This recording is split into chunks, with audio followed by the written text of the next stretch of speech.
Dear students, welcome to the today e-lecture of Product and Brand Management. In this e-lecture, we will discuss remaining part of the lecture number 4. Lecture number 4 में हम दो topic है वो complete कर रहे हैं. First क्या है, प्रोडक्ट कैरेक्टरिस्टिक्स, जो कि मैंने आपको लास्ट ई लेक्चर में बता दिया था. और इस ई लेक्चर में हम डिस्कस करेंगे role of product in value delivery. तो बेसिकली है कस्टमर को क्या चाहिए होती है, वैल्यू किसी भी प्रोडक्ट से. वैल्यू का क्या मतलब होता है, benefits from the product minus cost of acquiring them. कि कस्टमर किसी भी प्रोडक्ट को एक्वायर करने के लिए जितना पैसा खर्च कर रहा है उसको उस प्रोडक्ट से कितने बेनिफिट्स मिल रहे हैं. तो इसका जो डिफरेंस होगा उसे हम क्या बोलते हैं, वैल्यू बोलते हैं. और इसके 3 आउटपुट्स आएंगे. फर्स्ट आउटपुट तो क्या होगा कि कस्टमर सेटिस्फाइड हो सकता है. सेकंड आउटपुट क्या होगा, कस्टमर डिससेटिस्फाइड हो सकता है. और थर्ड आउटपुट क्या होगा, कस्टमर डिलाइटेड हो सकता है. तो जब कस्टमर को लगता है कि मैंने इस प्रोडक्ट को एक्वायर करने में जितनी कॉस्ट बियर की है मुझे उतने ही बेनिफिट्स मिल रहे हैं जो मैंने सोचा था, तो कस्टमर क्या होगा, सेटिस्फाइड होगा. अगर किसी कस्टमर को लगता है कि मैंने इस प्रोडक्ट को एक्वायर करने में जितना पैसा खर्च किया है उतना मुझे बेनिफिट्स नहीं मिल रहे हैं, तो कस्टमर क्या हो जाएगा, डिससेटिस्फाइड होगा. और कस्टमर ने जितना एक्सपेक्ट किया था अगर उसको उससे ज़्यादा बेनिफिट्स उस प्रोडक्ट से मिल रहे हैं तो कस्टमर क्या हो जाएगा, डिलाइटेड हो जाएगा. जैसे कि फॉर एग्जांपल एक कस्टमर है, वो कार परचेज करने गया. कंपनी के रिप्रेजेंटेटिव ने कार की जो एवरेज थी वो बताई 21 किलोमीटर पर लीटर. लेकिन कस्टमर ने एक्सपेक्ट किया कि 21 तो ये बोल रहे हैं, अगर मुझे 19 तक भी मिल जाए एवरेज 19 किलोमीटर पर लीटर तो भी मेरे लिए ये सफिशिएंट है. तो उसने उस गाड़ी को परचेज कर लिया. तो अगर वो कार उसको 18-19 किलोमीटर पर लीटर की ही एवरेज दे रही है तो कस्टमर उस कार से क्या होगा, सेटिस्फाई होगा, क्योंकि उसने जितनी एक्सपेक्ट की थी उसको उतने ही बेनिफिट्स मिल रहे हैं.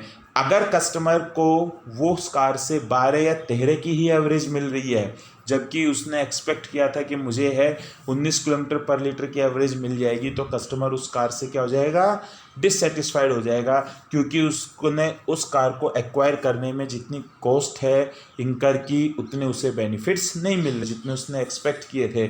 अगर उसने 19 सोचा था और 22 की एवरेज या 21 की एवरेज जो कंपनी ने क्लेम की थी उसको उतनी ही एवरेज मिल रही है और हाईवे पर उससे भी अच्छी एवरेज मिल रही है, तो कस्टमर क्या हो जाएगा, डिलाइटेड हो जाएगा, क्योंकि उसने जितने बेनिफिट्स एक्सपेक्ट किया था उससे कहीं ज़्यादा उसे बेनिफिट्स मिल रहे हैं. तो इन सब में किसका रोल रहा, प्रोडक्ट का रोल रहा कि वो कस्टमर को वैल्यू दे पाया या नहीं दे पाया. तो हमेशा जो डिलाइटेड कस्टमर होता है वो हमेशा प्रोडक्ट की positive word of mouth publicity करता है. तो इसीलिए हर कंपनी की यही कोशिश रहती है कि वो अपने कस्टमर को क्या करे, डिलाइटेड करे. और इसमें किसका रोल आ जाता है, प्रोडक्ट का रोल आ जाता है. तो अगर कंपनी कस्टमर की नीड्स और वांट्स के अकॉर्डिंग नीड्स और वांट्स को आइडेंटिफाई कर कर उसके अकॉर्डिंग प्रोडक्ट बनाती है, सही प्राइस उसी रखती है और वही बेनिफिट्स जो कि कस्टमर्स को चाहिए होते हैं वही बेनिफिट्स वो प्रोवाइड करा रही है, तो वो कस्टमर को डिलाइटेड कर पाएगी और कस्टमर आपके प्रोडक्ट की positive word of mouth publicity करेगा. और अगर आपका प्रोडक्ट है वो उतने बेनिफिट्स नहीं दे पा रहा है जितने आपने क्लेम किया था या जितना कस्टमर एक्सपेक्ट कर रहा था, तो कस्टमर्स आपके प्रोडक्ट से क्या हो जाएगा, डिससेटिस्फाइड हो जाएगा और वो आपकी कंपनी के प्रोडक्ट को प्रेफर नहीं करेगा. तो कस्टमर कंपनी के प्रोडक्ट को प्रेफर करेगा या नहीं करेगा, इसमें किसका रोल आ जाता है कि प्रोडक्ट है कितने कस्टमर को वैल्यू प्रोवाइड करा पाता है. वैल्यू का मतलब हर कस्टमर के लिए अलग अलग होता है, क्योंकि सेम प्रोडक्ट से अलग अलग कस्टमर अलग अलग क्या देखता है, बेनिफिट्स देखता है. जैसे कि फॉर एग्जांपल 2 कस्टमर हैं, दोनों ही कार परचेज करने गए. एक फ्यूल एफिशिएंसी को ज़्यादा वेटेज दे रहा है तो वो उस कार को परचेज करेगा जो कि उसे ज़्यादा फ्यूल एफिशिएंसी देगी, क्योंकि वो वैल्यू का फॉर्मूला क्या है, बेनिफिट्स माइनस कॉस्ट. तो वो उस कार को परचेज करने की जो कॉस्ट बियर कर रहा है तो उससे क्या बेनिफिट्स चाह रहा है, उसकी फ्यूल एफिशिएंसी. दूसरा कस्टमर है वो सेफ्टी चाहता है, उसको फ्यूल एफिशिएंसी से ज़्यादा सेफ्टी कंसर्न करती है, तो वो है उस कार को परचेज नहीं करेगा जो एवरेज तो ज़्यादा दे रही है लेकिन उसको रेटिंग है केवल 1 या 2 स्टार ही मिली हुई है एनकैप रेटिंग।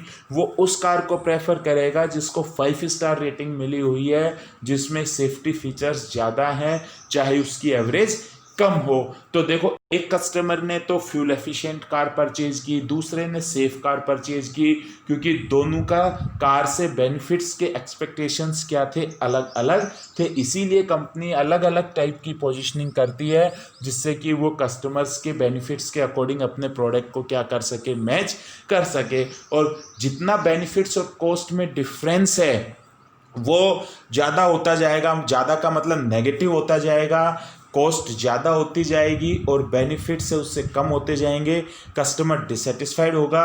और ये गैप जितना ज़्यादा पॉजिटिव होगा, पॉजिटिव का मतलब बेनिफिट्स ज़्यादा होंगे और उसको एक्वायर करने की कॉस्ट कम होगी, तो कस्टमर उतना ही ज़्यादा क्या होता जाएगा, हैप्पियर होता जाएगा, यानी कि वो डिलाइटेड होता जाएगा। तो यहाँ पर एक इम्पोर्टेंट रोल आ जाता है मार्केटिंग रिसर्च का। तो जो कंपनी प्रॉपरली मार्केटिंग रिसर्च करती है और कस्टमर की नीड्स और वांट्स के अकॉर्डिंग प्रोडक्ट्स को डिज़ाइन करती है, पोजीशनिंग करती हैं, वो अपने प्रोडक्ट के थ्रू वैल्यूज़ क्रिएट कर पाती हैं। अब नेक्स्ट इसमें आ जाता है वैल्यू चेन। तो हर फर्म है वो किसी भी प्रोडक्ट को प्रोड्यूस करेगी तो कुछ सेट ऑफ एक्टिविटीज़ बनाती है, प्रोडक्ट को डिज़ाइन करती है, प्रोड्यूस करती है, मार्केटिंग करती है, डिलीवर करती है और उसके लिए प्रोडक्ट के लिए आफ्टर सेल सर्विस को सपोर्ट करती है। तो ये एक्टिविटीज़ एक प्रोसेस के थ्रू पास होती हैं और हर प्रोसेस पर जो वैल्यू है वो क्या होती है, ऐड होती है। तो द चेन ऑफ एक्टिविटीज, जो ये वैल्यू चेन एक्टिविटी है, ये स्टार्ट कहाँ से होगी, रॉ मटेरियल प्रोक्योरमेंट से, और ख़त्म कहाँ पर होगी, ये आफ्टर सेल सर्विस पर। तो इसे ही हम क्या बोलते हैं, वैल्यू चेन बोलते हैं। तो बेसिकली वैल्यू चेन में 9 एक्टिविटीज़ होती हैं, जिसमें से 5 तो प्राइमरी एक्टिविटीज़ होती हैं और 4 हैं वो सपोर्ट एक्टिविटीज़ होती हैं। तो ये अगर आप डायग्राम देखोगे तो इस डायग्राम में लेफ़्ट साइड से राइट साइड की तरफ जो 5 एक्टिविटीज़ हैं, inbound logistics, operations, outbound logistics, marketing and sales and services, ये प्राइमरी एक्टिविटीज़ हैं और ये स्टेप बाय स्टेप होती हैं। और जो firm infrastructure, human resource management, technological development और प्रोक्योरमेंट हैं, ये सपोर्ट या सेकेंडरी एक्टिविटीज़ होती हैं।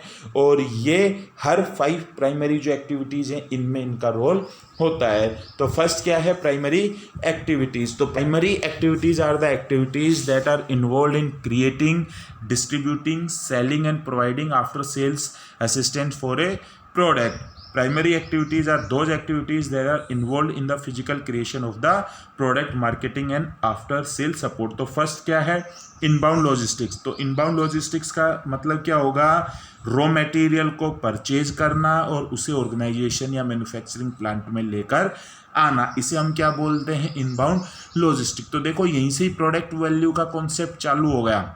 अगर आप अच्छी क्वालिटी का रॉ मटेरियल लोगे, अच्छे सप्लायर से लोगे, तो बाय डिफ़ॉल्ट है प्रोडक्ट की है डिज़ाइन भी अच्छा होगा, प्रोडक्ट की क्वालिटी भी अच्छी होगी और प्रोडक्ट से आपको अच्छे क्या मिलेंगे, बेनिफिट्स भी मिलेंगे। सेकंड क्या है, ऑपरेशंस। तो जो हमने इनबाउंड लॉजिस्टिक्स के थ्रू रॉ मटेरियल को परचेज किया है उसे कैपिटल इक्विपमेंट्स के थ्रू हम फिनिश गुड्स में जो कन्वर्ट करते हैं उसे ही हम क्या बोलते हैं, ऑपरेशंस बोलते हैं। तो इसमें असेंबलिंग, फैब्रिकेटिंग, मशीनिंग, पैकेजिंग, ये सारी एक्टिविटीज़ होती है।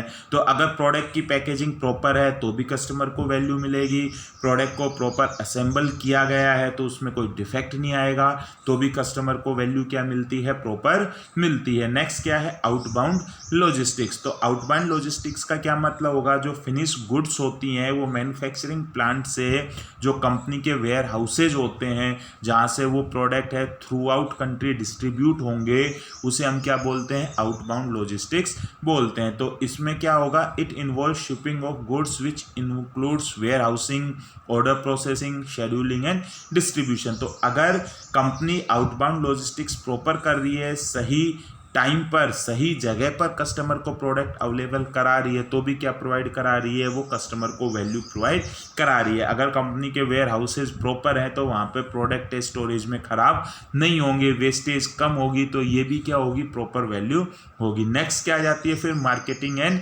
Sales. all activities that an organization uses to market and sell its products to the customers। तो मार्केटिंग और सेलिंग में कौन कौन सी एक्टिविटीज होंगी, advertisement, promotion, sales force management, pricing. तो इससे भी कस्टमर को वैल्यू मिलती है, क्योंकि अगर किसी प्रोडक्ट की जितनी ज़्यादा एडवर्टाइजमेंट होगी उस प्रोडक्ट की उतनी ज़्यादा ब्रांडिंग होगी, और जितनी ज़्यादा ब्रांडिंग होगी कस्टमर्स को उस प्रोडक्ट से उतने ही ज़्यादा क्या मिलेंगे, बेनिफिट्स मिलेंगे। वो एज्यूम करेगा कि मैंने एक ब्रांडेड प्रोडक्ट को क्या किया हुआ है, परचेज किया हुआ है। जिस प्रोडक्ट की जितनी ज़्यादा एडवर्टाइजमेंट होगा, प्रमोशन होगा, उसकी मार्केट में उतनी ज़्यादा अवेयरनेस होगी, तो कस्टमर को पता रहेगा कि इस प्रोडक्ट को मैं कहाँ से खरीद सकता हूँ, उसके लिए उसे ज़्यादा एफर्ट्स नहीं लगाने पड़ेंगे। तो इससे भी कस्टमर को क्या मिल रही है, वैल्यू मिल रही है। और लास्ट क्या है, सर्विस। कई कंपनीज ऐसी थे जिनके प्रोडक्ट्स बहुत अच्छे थे, लेकिन वो फिर भी मार्केट में सर्वाइव नहीं कर पाई, क्योंकि उनकी आफ्टर सेल सर्विस पुअर थी। और कई कंपनीज ऐसी हैं जिनके प्रोडक्ट्स एवरेज थे, लेकिन उनकी आफ्टर सेल सर्विस इतनी स्ट्रॉन्ग थी कि वो प्रोडक्ट मार्केट में आज भी सक्सेसफुली रन हो रहे हैं। तो सर्विस के थ्रू भी कस्टमर को क्या मिलती है, वैल्यू मिलती है। फिएट ने एक गाड़ी लॉन्च की थी, फिएट ऊनो।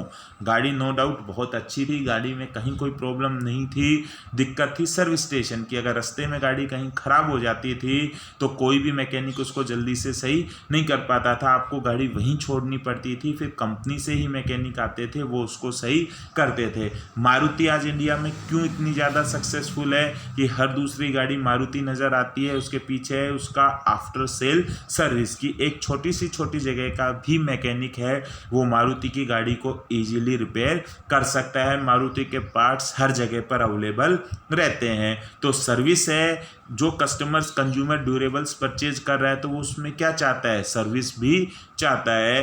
कार्बन है, माइक्रोमैक्स से जब इनिशियल लेवल में आए थे तो अच्छे स्मार्टफोन उन्होंने बनाए थे, लेकिन वो फिर मार्केट से आउट हो गए। एक तो उन्होंने फीचर्स में अपने आप को अपडेट नहीं किया, और दूसरी जो रीज़न था वो था उनकी सर्विस। अगर कोई इनका स्मार्टफोन ख़राब हो गया तो वो सर्विस स्टेशन पर कई दिनों तक रहता था पड़ा हुआ, फिर भी उसमें रिपेयरिंग के बाद भी प्रॉब्लम्स आ रही होती थी। तो अच्छी सर्विस ना मिलने की वजह से कस्टमर्स ने प्रोडक्ट को परचेज करना क्या कर दिया, बंद कर दिया। किसी कंपनी का प्रोडक्ट बहुत अच्छा है लेकिन इंस्टॉलेशन फैसिलिटी नहीं है, आपको खुद अपने लेवल पर इंस्टॉलेशन कराना पड़ रहा है, तो कस्टमर उस प्रोडक्ट से सेटिस्फाइड नहीं होगा, उसको उस प्रोडक्ट से वैल्यू नहीं मिलेगी। और दूसरी कंपनी है, वो प्रोडक्ट के साथ उसका प्रॉपर इंस्टॉलेशन भी कर दे रही है, 2 या 3 सर्विस भी कर दे रही है, तो कस्टमर को लगेगा कि मैंने इस प्रोडक्ट को परचेज करने में जितनी कॉस्ट बियर की उससे कहीं ज़्यादा मुझे इससे क्या मिल रहे हैं, बेनिफिट्स मिल रहे हैं। तो ये सारी की सारी क्या हो गई,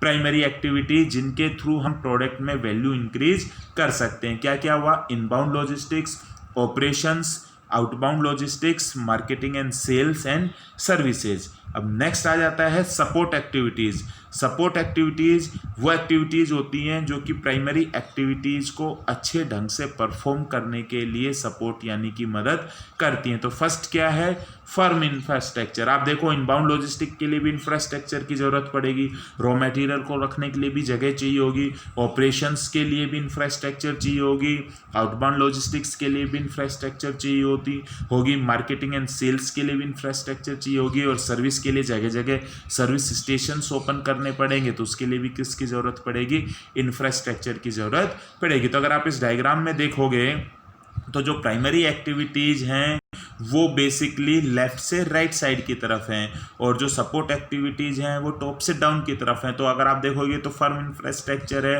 वो इनबाउंड लॉजिस्टिक्स में भी आ रही है, ऑपरेशंस में भी आ रही है, आउटबाउंड लॉजिस्टिक्स में भी आ रही है, मार्केटिंग एंड सेल्स में भी आ रही है, और सर्विसेज में भी आ रही है। तो सेकंड क्या हो जाएगी, ह्यूमन रिसोर्स मैनेजमेंट। तो जो देखोगे आप ह्यूमन रिसोर्स मैनेजमेंट है वो इनबाउंड लॉजिस्टिक्स में भी, सप्लाई डिपार्टमेंट में भी है। आपको जो प्रोडक्शन जो आपका परचेज डिपार्टमेंट है उसमें भी है ह्यूमन रिसोर्स की ज़रूरत पड़ेगी, ऑपरेशंस में भी, मैन्युफैक्चरिंग प्लांट्स में भी ह्यूमन रिसोर्स की ज़रूरत पड़ेगी, डिस्ट्रीब्यूशन में भी ह्यूमन रिसोर्स की ज़रूरत पड़ेगी, मार्केटिंग और सेल्स में भी ह्यूमन रिसोर्स की ज़रूरत पड़ेगी, और सर्विस में भी ह्यूमन रिसोर्स की ज़रूरत पड़ती है। तो हम अच्छे अपने एचआर को, हम अपने ह्यूमन रिसोर्स को, अपने एम्प्लॉयज़ को प्रॉपर ट्रेनिंग देकर भी प्रोडक्ट की वैल्यू को क्या कर सकते हैं, इंक्रीज कर सकते हैं। तो अगर हमारा परचेज डिपार्टमेंट के एम्प्लॉयज़ प्रॉपरली ट्रेंड होंगे तो अच्छा रॉ मटेरियल परचेज करेंगे, ऑपरेशंस में हमारे पास है लेबर है, एम्प्लॉयज़ हैं, प्रॉपरली ट्रेंड होंगे तो वेस्टेज कम करेंगी, प्रोडक्ट्स में डिफेक्ट्स कम आएंगे। अगर हमारे डिस्ट्रीब्यूशन में एम्प्लॉयज़ एफिशिएंट है तो वो प्रॉपरली डिस्ट्रीब्यूट करेंगे। अगर हमारे पास मार्केटिंग और सेल्स का जो स्टाफ है वो एफिशिएंट है तो प्रोडक्ट की अवेयरनेस अच्छी करेगा, सेल्स अच्छी करेगा। और अगर हमारे पास सर्विस डिपार्टमेंट में हमारे जो एम्प्लॉयज़ हैं वो एफिशिएंट है तो वो प्रोडक्ट की सर्विसेज अच्छे ढंग से कर देंगे, जिससे भी कस्टमर को क्या मिलेगी, वैल्यू मिलेगी। नेक्स्ट क्या है, टेक्नोलॉजी डेवलपमेंट, कि कोई भी जो रिसेंट टेक्नोलॉजी आ रही है उस रिसेंट टेक्नोलॉजी के बेस पर अपने आप को डेवलप करना, तो उसकी ज़रूरत हर किसी में पड़ती है। इनबाउंड लॉजिस्टिक्स में भी ज़रूरत है, ऑपरेशंस में भी ज़रूरत है। भाई पहले मैनुअल हो रहे थे, फिर है सेमी ऑटोमेटेड होने लग गए, अब फुली ऑटोमेटिक मशीन्स आ गई, तो टेक्नोलॉजी की ज़रूरत है वहाँ पर भी है। डिस्ट्रीब्यूशन में भी टेक्नोलॉजी की ज़रूरत है, पहले फिजिकल मोड के थ्रू हो रहे थे, अब ऑनलाइन मोड के थ्रू भी होने लग गए। मार्केटिंग एंड सेल्स में भी टेक्नोलॉजी की ज़रूरत है। पहले है आप है नए नए इंटरनेट के थ्रू अब आप कर रहे हो, टेलीविज़न के थ्रू कर रहे हो, रेडियो के थ्रू कर रहे हो, मोबाइल फ़ोन्स के थ्रू अपनी मार्केटिंग मैसेजेस के थ्रू कर रहे हो, तो ये सब किस में आ जाएंगे, आपके टेक्नोलॉजी में। नेक्स्ट सर्विस में भी किसकी ज़रूरत पड़ रही है, टेक्नोलॉजी की ज़रूरत पड़ रही है। आप टोल फ्री नंबर से है सर्विस अपनी बुक करा रहे हो, आप वेबसाइट से सर्विस का ऑर्डर दे सकते हो, सर्विस का रिमाइंडर आ जाता है, सर्विस मैसेज आ जाता है, और जो लेटेस्ट इक्विपमेंट्स हैं उनसे हैंड्स फ्री आपके प्रोडक्ट की सर्विस की जा रही है। तो उसमें भी किसकी ज़रूरत पड़ रही है, टेक्नोलॉजी की ज़रूरत पड़ रही है। तो जितनी कंपनी अपने आप को टेक्नोलॉजी के साथ अपडेटेड रखेगी, कस्टमर को उतनी ही वो वैल्यू ज़्यादा से ज़्यादा प्रोवाइड कराएगी। नेक्स्ट क्या है, procurement, all activities that an organization uses for procuring inputs needed to produce product और प्रोडक्ट सर्विसेज। तो बेसिकली प्रोक्यूरमेंट में क्या जाएंगे, purchasing fixed asset such as machinery and equipment. भाई सिंपल सी बात है, ऑपरेशंस के लिए मशीन चाहिएगी तो उनको प्रोक्यूर करना पड़ेगा, रॉ मटेरियल को प्रोक्यूर करना पड़ेगा। आउटबाउंड लॉजिस्टिक्स में अगर आप डिस्ट्रीब्यूशन कर रहे हो तो आपको है डिस्ट्रीब्यूशन के लिए ट्रक्स परचेज करने पड़ेंगे, वेयर हाउसेज बनाने पड़ेंगे, तो ये सारी चीज़ें क्या जाएंगी, प्रोक्यूरमेंट में। मार्केटिंग एंड सेल्स में आपने अपने जगह जगह ऑफिस परचेज किए हुए हैं तो या रेंट पर लिए हुए हैं तो आपको ऑफिसेज को प्रोक्यूर करना पड़ेगा। इसी तरह सर्विस देने के लिए इंस्ट्रूमेंट्स को प्रोक्यूर करना पड़ेगा, आपको है वर्कशॉप है वो बनानी पड़ेगी, उसे प्रोक्यूर करना पड़ेगा। सर्विस के टाइम में आप है सर्विसिंग के लिए जो जो मटेरियल चाहिए होगा वो मटेरियल आपको प्रोक्यूर करना होगा। तो इनके थ्रू हम है कस्टमर को क्या प्रोवाइड कराते हैं, वैल्यू प्रोवाइड कराते हैं। तो ये स्टेप्स जितने एफिशिएंट तरीके से होंगे, ये स्टेप्स कंपनी जितने रिफाइनमेंट तरीके से करेगी, कस्टमर को उतनी ही ज़्यादा प्रोडक्ट से वैल्यू मिलेगी, और जो कंपनी है उसकी कॉस्ट कम आएगी और बेनिफिट्स ज़्यादा होंगे, तो कंपनी का भी जो मार्जिन है वो मार्जिन इंक्रीज होगा, क्योंकि सेटिस्फाइड और डिलाइटेड कस्टमर्स होंगे तो वो ज़्यादा से ज़्यादा प्रोडक्ट्स को परचेज करेंगे, और जो जितने ज़्यादा प्रोडक्ट्स को परचेज करेगा उतना ही पर यूनिट जो प्रोडक्ट की कॉस्ट है वो कम हो जाएगी, और जो कंपनी है उसका प्रॉफिट मार्जिन इंक्रीज हो जाएगा। तो ये आपका क्या हो जाएगा, role of product in creating या डिलीवरिंग वैल्यूज़। और इसके अलावा अलग अलग सेक्टर्स में, सर्विस सेक्टर में या मैन्युफैक्चरिंग सेक्टर में, अलग अलग सेक्टर में कस्टमर के लिए प्रोडक्ट से वैल्यूज़ अलग अलग चाहिए होती हैं। तो ये कुछ एग्जाम्पल्स हैं जिनसे आपको समझ में आ जाएगा। तो क्या है, प्रोवाइडिंग वैल्यू कॉस्ट बेनिफिट। तो कस्टमर प्रोडक्ट परचेज नहीं करता है, कस्टमर उस प्रोडक्ट से जो बेनिफिट्स मिलने वाले हैं वो बेनिफिट्स परचेज करता है। तो मार्केटर्स को ज़्यादा से ज़्यादा बेनिफिट्स अपने प्रोडक्ट में ऐड करने चाहिए, लेकिन साथ जितने ज़्यादा बेनिफिट्स होंगे, जितने ज़्यादा फीचर्स होंगे, उतने ही ज़्यादा कस्टमर्स आपके प्रोडक्ट से अट्रैक्ट होंगे। लेकिन यहाँ पर एक आपको चीज़ ये ध्यान देनी है कि कहीं ज़्यादा फीचर्स ऐड करने के चक्कर में उस प्रोडक्ट की कॉस्ट कहीं ज़्यादा नहीं हो जाए, क्योंकि अगर कॉस्ट ज़्यादा हो जाएगी तो जो वैल्यू है कस्टमर के लिए वो वैल्यू क्या हो जाएगी, कम हो जाएगी। तो ऐसा ज़रूरी नहीं है कि आपको नंबर ऑफ वैल्यूज या फीचर्स ऐड करने हैं। ये आपको एज ए मार्केटर आइडेंटिफाई करना पड़ेगा कि किस प्रोडक्ट में किस फीचर की इम्पोर्टेंस ज़्यादा है। कई फीचर्स ऐसे होते हैं जो एक प्रोडक्ट में ज़्यादा इम्पोर्टेंट होते हैं और दूसरे प्रोडक्ट में उनकी इतनी इम्पोर्टेंस नहीं होती है, तो इसे ही हम क्या बोलते हैं, प्रोडक्ट वैल्यू बोलते हैं। जैसे कि यहाँ पर कुछ एग्जांपल्स हैं, जैसे कि एक प्रोडक्ट वैल्यू क्या होती है, फंक्शनैलिटी। जैसे कि फॉर एग्जांपल आप कोई भी वीडियो एडिटिंग टूल परचेज कर रहे हो तो उससे आपको वैल्यू कब मिलेगी, जब वो वीडियो एडिटिंग टूल सारे फंक्शंस जो कि एक फिल्म मेकर को चाहिए वो परफॉर्म कर रहा है, क्रॉप भी हो जाए, उसमें साउंड का इफेक्ट भी आ जाए, उसमें बैकग्राउंड भी चेंज हो जाए, उसमें नॉइज़ रिडक्शन भी हो जाए, उसमें टेक्स्ट मैसेज भी टाइप हो जाए, तो जो उसमें मिक्सिंग भी हो जाए, तो जितने फंक्शंस वो वीडियो एडिटिंग टूल देगा फिल्म मेकर उतना ही ज़्यादा उससे क्या होगा, सेटिस्फाइड होगा। उसको उस वीडियो एडिटिंग टूल से उतनी ही ज़्यादा क्या मिलेगी, वैल्यू मिलेगी। सेकंड, हम वैल्यू को इंक्रीज कर सकते हैं फीचर्स के थ्रू। जैसे कि कोई कंपनी है वो बाइसिकल डिज़ाइन कर रही है और वो सिटी के कस्टमर्स के लिए बाइसिकल डिज़ाइन कर रही है, तो उसके फ्रंट में एक बास्केट दे सकती है जिसमें कि कस्टमर अपना है सामान को ईजिली अच्छे ढंग से रख सकता है। अगर कोई ऑफिस भी जा रहा है तो वहाँ बैग रख सकता है, वापसी में आते टाइम ग्रोसरी से सामान लेकर आ रहा है तो वो भी उस बास्केट में रख सकता है। तो उस बाइसिकल से आपको जो मिलने वाली वैल्यू है वो वैल्यू क्या हो जाएगी, इंक्रीज हो जाएगी।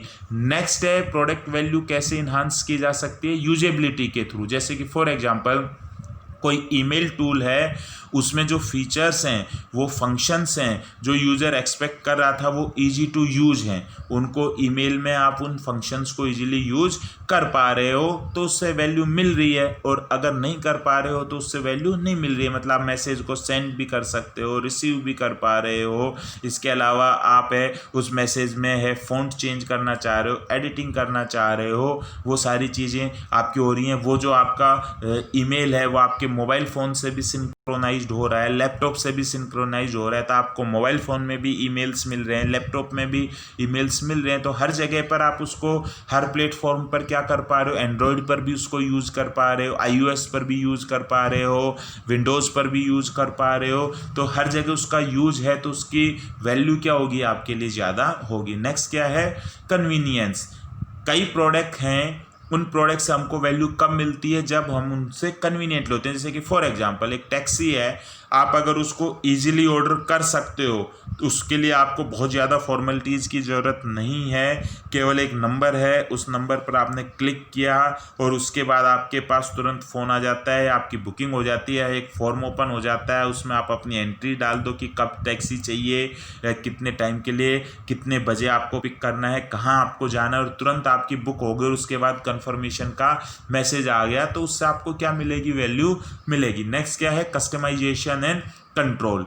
किसी ऑर्गेनाइजेशन ने कोई सॉफ्टवेयर बनाया और वो चाहता है कि उस सॉफ्टवेयर को मैं अपने अकॉर्डिंग कस्टमाइज कर लूँ, उसमें अपने ऑर्गेनाइजेशन का लोगो भी होना चाहिए, उसमें हमारी ऑर्गेनाइजेशन के पॉइंट्स के अकॉर्डिंग कुछ पॉइंट्स में ऐड कर लूँ, कुछ सॉफ्टवेयर्स में जो पॉइंट ज़रूरी नहीं है उनको मैं डिलीट कर लूँ। अगर मैं उस सॉफ्टवेयर के थ्रू कोई भी मीटिंग या कॉन्फ्रेंस ले रहा हूँ तो पीछे के बैकग्राउंड को मैं चेंज कर सकूँ। तो जितने ज़्यादा आप कस्टमाइज कर पाओगे उस प्रोडक्ट से आपको उतनी ज़्यादा क्या मिलेगी, वैल्यू मिलेगी। नेक्स्ट क्या आती है, रिलायबिलिटी। जैसे कि for example a mobile device that doesn't break, कि है एक मोबाइल कंपनी है, हम एक स्मार्टफोन से क्या चाहते हैं कि इसकी स्क्रीन मजबूत हो, क्योंकि स्मार्टफोन कई बार हमारे हाथों से छूट जाता है, गिर जाता है, तो सबसे पहला हमें टेंशन किसकी होती है कि कहीं स्क्रीन ब्रेक ना हो जाए। तो कोई कंपनी है वो गोरिल्ला ग्लासेस दे रही है, कि कह रही है कि आप इसको अगर गिर भी देते हो या आपसे बाय डिफ़ॉल्ट गिर भी जाता है तो इसकी स्क्रीन ब्रेक नहीं होगी, तो रिलायबल है हमारे लिए, तो हमको उससे क्या मिल रही है, वैल्यू मिल रही है। नेक्स्ट क्या है, अवेलेबिलिटी। कई बार है आपको प्रोडक्ट से वैल्यू कब मिलती है, जब वो प्रोडक्ट जब आप चाहो तब आपको क्या रहेगा, अवेलेबल रहेगा। जैसे फॉर एग्जांपल दो बैंक हैं, एक बैंक के एटीएम में आप जब कभी भी जाते हो आपको हमेशा एटीएम में पैसे मिलते हैं, दूसरे बैंक का एटीएम है आप जाते हो तो हमेशा एटीएम में पैसे आउट ऑफ मिलते हैं, कि कभी भी नहीं आता है कि एम्प्टी है, ये एटीएम खाली है। तो आप हमेशा कौन से बैंक के एटीएम में जाओगे, जहाँ पर आपको हमेशा क्या मिलते हैं, पैसे मिलते हैं, क्योंकि वहाँ पर वो क्या है, अवेलेबल है। तो इसी तरह तरह कोई मार्केटिंग डाटा सर्विस है, आप उसको जब कभी भी कोई डेटा के रिगार्डिंग इन्फॉर्मेशन चाहते हो आपको तुरंत अवेलेबल करा देते हैं, तो उससे आपको वैल्यू मिल रही है, अदरवाइज वैल्यू नहीं मिल रही है। नेक्स्ट क्या है, रिफाइनमेंट। आपने कोई लग्जरी वॉच परचेज की है तो उसका जो डिज़ाइन है, उसका जो डायल की स्पेसिंग है, उसके जो डायल की परफॉर्मेंस है, उसके डायल का जो डिज़ाइन है वो इतना रिफाइन है कि उससे आपको क्या मिलती है, वैल्यू मिलती है। इसीलिए मर्सिडीज़ है, उसका जो इंटीरियर इतना रिफाइन होता है, इसीलिए उसे क्या बोलते हैं, मार्वलस इंजीनियरिंग प्रोडक्ट। तो उससे आपको क्या मिल रही है, वैल्यू मिल रही है। नेक्स्ट क्या है, सस्टेनेबिलिटी। ए प्रोडक्ट और service that doesn't harm people और प्लेनेट। इसीलिए आज की डेट में कस्टमर्स किसको, प्रोडक्ट को प्रेफर करें, इको फ्रेंडली को। इसीलिए आज की डेट में हर कंपनी है वो क्या कह रही है कि हम एनवायरमेंटल फ्रेंडली प्रैक्टिसेस अडॉप्ट करते हैं, क्योंकि उससे कस्टमर को क्या मिल रही है, वैल्यू मिल रही है। नेक्स्ट क्या है, फॉल्ट टॉलरेंस। जैसे कि कोई एयरक्राफ्ट है वो उस टाइम पर भी उड़ता है जब उसमें कोई एरर सिस्टम में आ जाता है, कंपोनेंट आ जाता है। तो वो जो भी एयरलाइन कंपनीज हैं वो एयरलाइन कंपनी उस एयरक्राफ्ट को परचेज करेंगी, क्यों, क्योंकि उनसे उनको क्या मिल रही है, वैल्यू मिल रही है। पैकेजिंग, ये आपको बता ही चुका हूँ, एक प्रोडक्ट है, उस प्रोडक्ट की पैकेजिंग है, ओवर पैकेजिंग हो रही है, आपको प्रोडक्ट को है यूज करने के लिए पैकेजिंग को बहुत ज़्यादा मेहनत से ओपन करना पड़ रहा है, जबकि उतनी पैकेजिंग की ज़रूरत नहीं थी। तो उससे आपको क्या नहीं मिलेगी, वैल्यू नहीं मिलेगी। जैसे पार्ले जी ने अपनी पैकेजिंग चेंज की थी, आजकल पार्ले जी है वो प्लास्टिक की पैकिंग में आती है, आप सीधे रैपर को है हटाओगे तो डायरेक्ट बिस्किट आ जाएंगे। पहले वो है पेपर पैकेजिंग में आता था, तो पहले एक पैकेज ओपन करो और उसके अंदर एक वाइट पैकेज और आता था पेपर, उसके अंदर बिस्किट्स आते थे, तो उसको ओपन करने में क्या होती थी, प्रॉब्लम होती थी। नेक्स्ट क्या है, सेफ्टी। जो आपको बता चुका हूँ कि कई कस्टमर्स हैं वो कार परचेज करते टाइम किसको प्रेफर करते हैं, सेफ्टी को। तो आप उनको वैल्यू किसके थ्रू प्रोवाइड करा सकते हो, सेफ्टी के थ्रू। एनकैप में 5 स्टार रेटिंग लेकर आप उन कस्टमर को वैल्यू प्रोवाइड करा सकते हो। कोई अलमीरा परचेज कर रहा है, कोई लॉकर परचेज कर रहा है, तो उसको सबसे पहले उससे क्या बेनिफिट्स चाहिए कि वो क्या होनी चाहिए, सेफ होनी चाहिए। तो आप सेफ्टी के थ्रू भी है अपने प्रोडक्ट्स को सेफ बनाकर भी कस्टमर को वैल्यू प्रोवाइड करा सकते हो। नेक्स्ट क्या आ जाती है, health. A food with ingredients that are perceived as healthy. तो इसीलिए अगर आपने देखा होगा कि जो भी जूस की कंपनीज हैं वो क्या कहते हैं कि हमने कोई प्रिजर्वेटिव्स यूज़ नहीं किए हैं, ये है फ्रूट एक्सट्रैक्ट से बनाया गया है। तो वो क्या कहना चाह रहे हैं कि हमारे प्रोडक्ट्स हेल्थी है। केलॉग्स ने जो है कॉर्नफ्लेक्स हैं वो बनाए थे, ओट्स हैं वो थे, तो वो उनको किस हिसाब से एडवर्टाइज कर रही है कि ये ब्रेकफास्ट के लिए हेल्थी हैं, ब्रेकफास्ट में हेल्थी हैं और आपकी हेल्थ के लिए ये अच्छे रहेंगे। Next, test.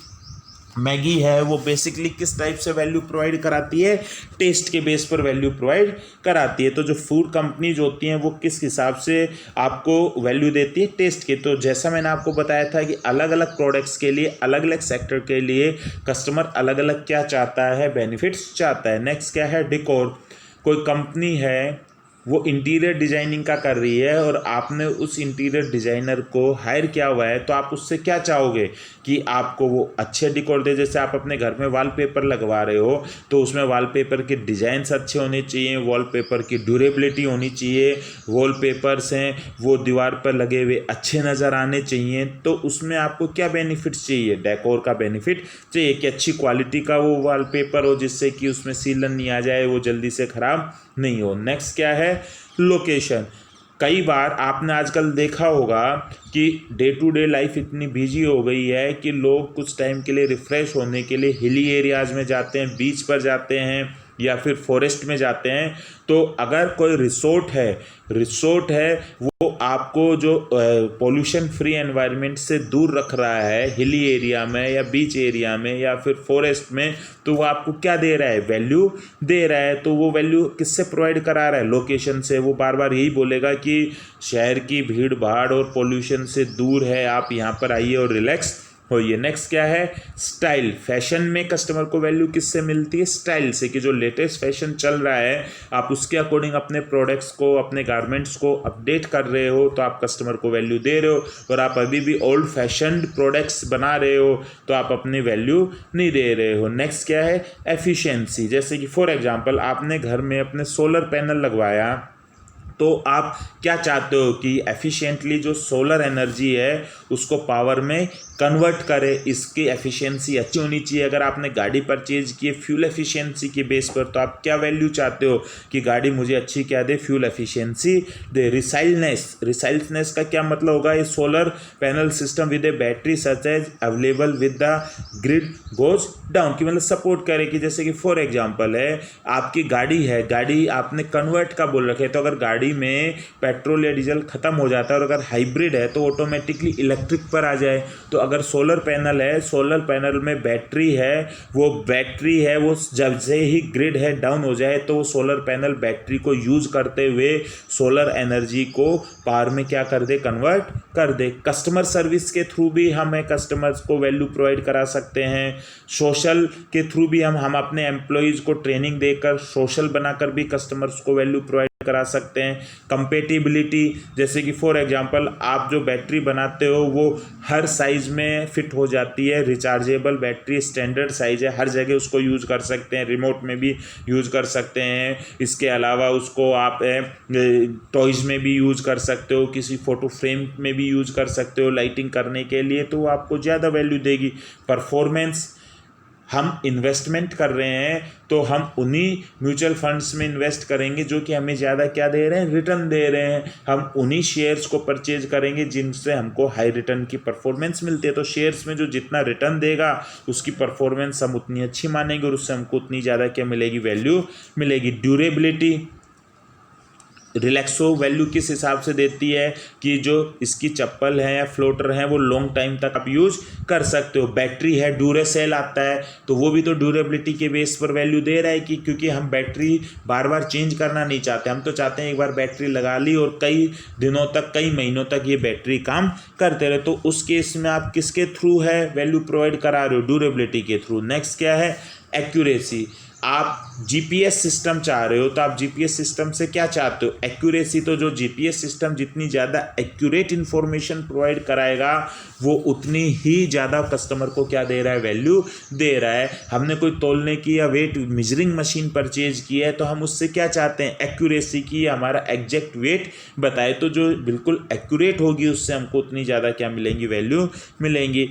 एंटरटेनमेंट, हम कोई मूवी है, कॉमेडी मूवी देख कर आए और अगर हमको उससे सिरदर्द हो रहा है तो इसका मतलब उससे हमको वैल्यू नहीं मिली। तो अगर कॉमेडी मूवी में हम हंस कर खुश हो गए और हमें मूवी बहुत फनी लगी तो इसका मतलब हमने जो उससे एक्सपेक्ट किया था वो हमको उससे एंटरटेनमेंट मिला है। अगर आप कोई एक्शन मूवी देखना चाह रहे थे और अगर आपको उसमें भरपूर एक्शन मिला तो उससे भी आपको क्या मिला है, फुल एंटरटेनमेंट मिला है और आपको उस मूवी से वैल्यू मिली है।